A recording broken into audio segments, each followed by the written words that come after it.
அம்மா எங்கே மட்டக்களப்பை உலுக்கிய கொடூரம். 24 மணித்தியாலத்திற்குள் கும்பல் கைது. ஒரு தாய், ஒரு சிறு குழந்தை, ஒரு சாதாரண பயணம். ஆனால் சில நிமிடங்களில் அது உயிர் மரண போராட்டமாக மாறியது. கடந்த வியாழக்கிழமை தனது 2.5 வயது குழந்தையுடன் வவுனதீவிலிருந்து மட்டக்களப்பு நகரை நோக்கி புறப்பட்ட அந்த இளம் தாய் மீண்டும் வீடு திரும்புவார் என்று யாரும் நினைக்கவில்லை. மறுநாள் காலை பாழடைந்த ஒரு கிணற்றிலிருந்து உயிருக்கு போராடிய நிலையில் அவர் மீட்கப்பட்டார். அவரது குழந்தை அம்மாவை தேடி வயல்வெளியில் அழுது கொண்டிருந்தது. அதே கிணற்றிலிருந்து இன்னொரு பெண்ணின் உயிரற்ற உடலும் மீட்கப்பட்டது. அந்த காட்சி, அந்த நொடிகள் மட்டக்களப்பையே உலுக்கியது. பின்னணியில் நடந்தது என்ன? சிசிடிவி காட்சிகள் போலீசாருக்கு வழிகாட்டின. ஒரு முச்சக்கர வண்டி, அதில் இருந்தவர்கள் மெல்ல மெல்ல வெளிச்சத்திற்கு வந்த உண்மைகள். அதிரடி நடவடிக்கை. வந்தார்மூலை பகுதியில் சுற்றி வளைப்பில் 26 வயது பெண் கைது செய்யப்பட்டார்.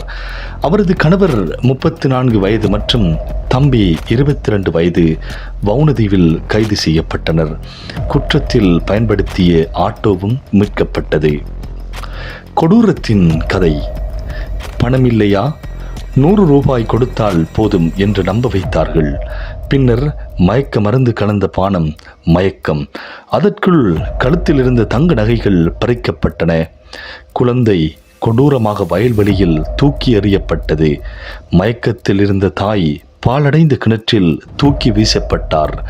பணத்திற்காக மனித தன்மை மறந்தவர்கள் அபகரித்த நகைகள் அடகு வைக்கப்பட்டன. ஒரு உயிர் போராடியது, மற்றொரு உயிர் திரும்பவில்லை. போலீசார் சந்தேகம். கிணற்றில் உயிரிழந்த பெண்ணும் இதே முறையில் சிக்கியிருக்கலாம்.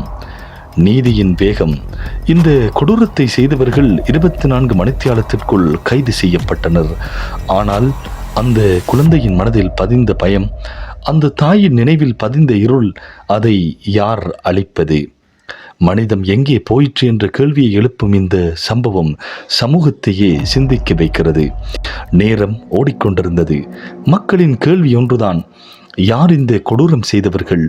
அந்த நேரத்தில் ஒரு மனிதர் அமைதியாக செயல்பட்டு கொண்டிருந்தார். துப்பறியும் சிங்கம் கிழக்கு மாகாண குற்றப்பிரிவு பொறுப்பதிகாரி டி மேனன் ஐபி அவர்கள் 24 மணி நேரம், ஆம், வெறும் 24 மணி நேரத்திற்குள் அவர் செய்தது சாதாரண விசாரணை இல்லை. அது ஒரு போராட்டம். தடயங்களை தேடினார், உண்மைகளை இணைத்தார், குற்றவாளிகளை கூண்டோடு பிடித்தார். அம்பாறை மாவட்டம் காரைதீவின் மகன், நீதிக்காக போராடியவர், இன்று ஒரு குடும்பத்தின் கண்ணீருக்கு பதில் சொன்னவர். துப்பறியும் சிங்கத்திற்கு ஒரு சல்யூட். நீதியை உயிரோடு வாழ வைத்திருக்கின்ற வீரனுக்கு மீண்டும் ஒரு முறை சல்யூட்.